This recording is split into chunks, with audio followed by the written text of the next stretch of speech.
こんにちは。皆さんお元気でしょうかね。私のね、アルファ1号機はね、元気ですね。壊れたところも、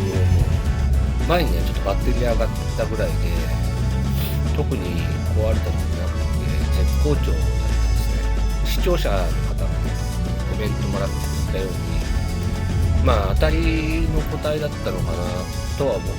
ますね。あんまり当たりの車ってないじゃない。しかも会社だし。その中ではちょっと運が良かったかな。金も別にかかってないしね。ちょっとぶつけちゃって直したのがあったけど、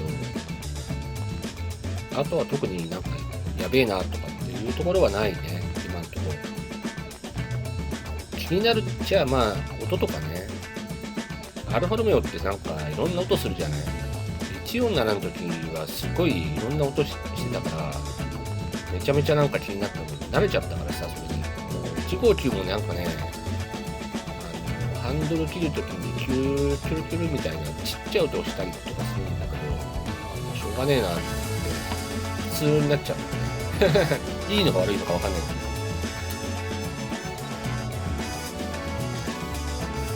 今日はね、前から気になってたドアノブね、運転席側のドアノブのメッキが剥がれてて、そこを自分でメッキシートで直したりしてたんだけど、やっぱね、耐久性があんまりないんだよね。1ヶ月ぐらいでね、なんかもう、みすぼらしくなっちゃうので、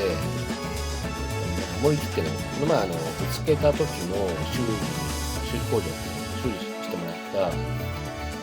店でやってもらいました。できるって聞いたら、できますよって言うから、じゃあやってもらおうかっつってやってもらったんですよ。で、料金はね、ドアノブのパーツ代がね、18,900円。で、工賃が25,000円なんで、43,900円か。高いのか安いのかね、ごめん、よくわからない。こんなもんかなと思って、やってもらいましたよ。やっぱりね、やってもらってよかったですよ。すごいなんかね、綺麗。やっぱりね。そりゃそうだよね。純正品みたいですね。手触りとかもいいし、見た感じも綺麗で。やってよかったですよ。購入した時にね、ちょっと気になったところから、一個なくなったから、これはこれでよかったなと思います。ただね、ちょっと事件があって、なんかね、修理してる時にね、パワーウィンドウのレギュレーターっていうの、なんか部品をね、壊しちゃったらしいんですよ。でそこで前の動画でも出したんだけど、なんかパワーウィンドウを上げたり下げたりすると、なんか変なバキバキみたいな音がしてたんだよね。気にはなってたんだけど、結局なんかそこ壊しちゃったとかって電話かかってきて、どうすんのって聞いたら、コーチはね、サービスをしますと、壊したから。で部品代だけは払ってくれって言うから、部品代ぐらいだったらいいよ。どっちにしたって内割り外してるから、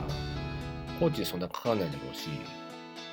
多少かかってもいいかなと思ったけど、部品代だよなと思ってさ、ヤフオクで買ったら2万円ぐらいで買えるような感じだったから、プラス2万円かなと思って、いつかは壊れるとこだったから、別に今のうち買うといてもいいかなと思ったんだけど、ちょっとね、マジかよって感じでしたね。びっくりはしたけど、直してよかった。こういう風にスムーズに消しゴムして、何の心配もない、変な音もしないし、直してよかったなと思って。でついでに直した感じだから、本当だったらコーチ浮いてるんだけど、ちょっとね、わかんない。パーツ代でね、33,000円かかってるんですよ。それがね、妥当なのかどうかね、ちょっとよくわからない。ヤフオクで2万ぐらいで出たような気がするんだよな。でちょっと高いかなとは思ってるんだけど、知っちゃうとさ、がっかりしちゃうから、調べないことにしてます。今回の、ドアノブの修理と、あとパワーウィンドウの修理ですね、税込みでほんと8万290円かかるところが、まあちょっと曲げてくれたりとかして7万7000円になったっていう話なんだけど、7万7000円でドアノブとパワーウィンドウを直ったっていうのは、まあ高いのか安いのかっていうところなんだよね。まあこんなもんかなって感じかな。高いけど7万7000円とかね。まあ2箇所修理すればこのくらいは普通かかっちゃうんじゃないかなっていうふうに思いました。で、うちの車のことね、動画の最初の方で絶好調ですよって話したけど、まあ、やっぱね新車じゃないんでちょっとずつこうアラームはあるんだよね。そういうところはね、まあおいおいね、時間がある時とかお金がある時に見直してもらおうかなと思ってます。それとね、